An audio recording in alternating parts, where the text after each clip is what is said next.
The Battle of Antietam, the bloodiest battle of the Civil War, and in American history.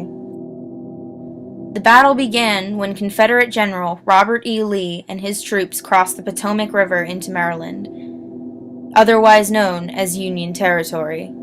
The Confederacy believed that victory on Union soil would give them more recognition as well as an advantage in upcoming elections.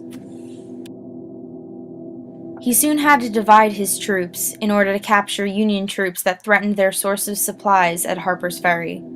Confederate General Thomas Stonewall Jackson led the troops to Harper's Ferry to fend them off. Union General George B. McClellan gathered his troops to respond to the invasion, and hurried to reach the Confederates before any more damage could be done.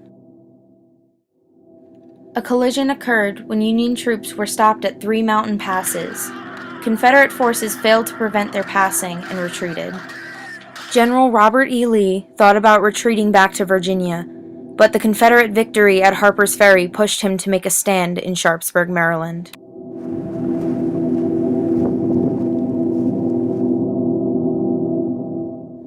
On September 17, 1862, the fighting begins in the morning in the Miller's cornfield.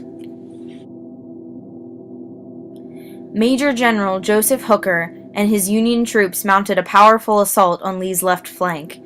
Devastating attacks between Union and Confederate forces would soon sweep across the Miller's cornfield.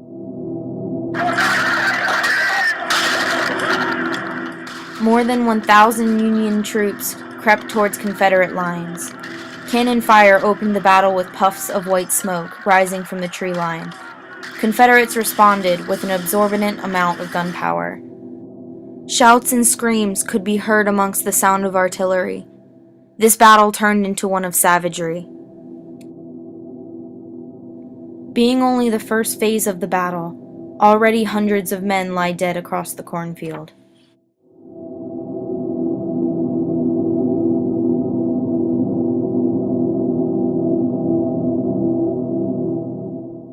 The second phase of the battle began.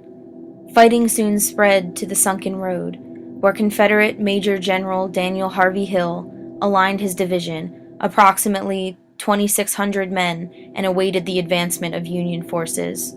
Soon met by Union Major General William H. French and his 5,500 men, bitter fighting raged on for approximately 4 hours. The road became a death trap for all those inside. The Union forces were able to drive back Confederate forces, but due to the many casualties, this road from here on became known as Bloody Lane. The third and final phase occurred at the Burnside Bridge, next to the waters of Antietam Creek.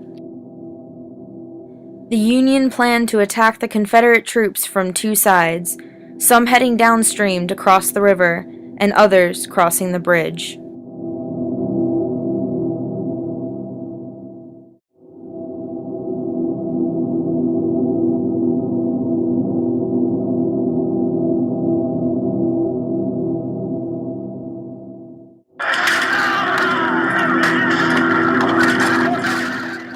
It took 3 Union assaults, 2 failing to cross the bridge, and the third finally able to take it.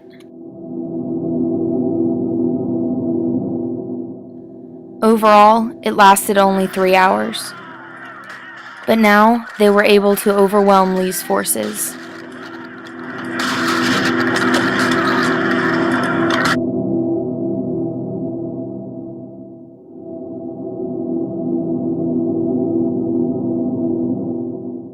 Confederate help soon arrived, helping Lee's dwindling forces and driving Union soldiers into retreat.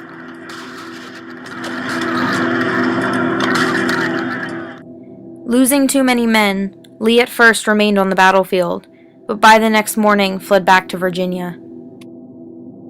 Lincoln saw this as an opportunity to issue the Emancipation Proclamation.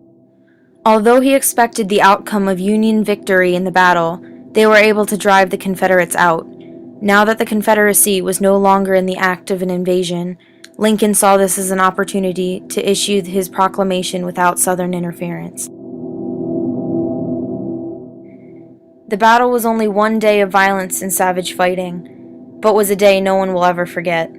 September 18th, 1862, would mark the day no one would forget the major bloodshed in the Battle of Antietam.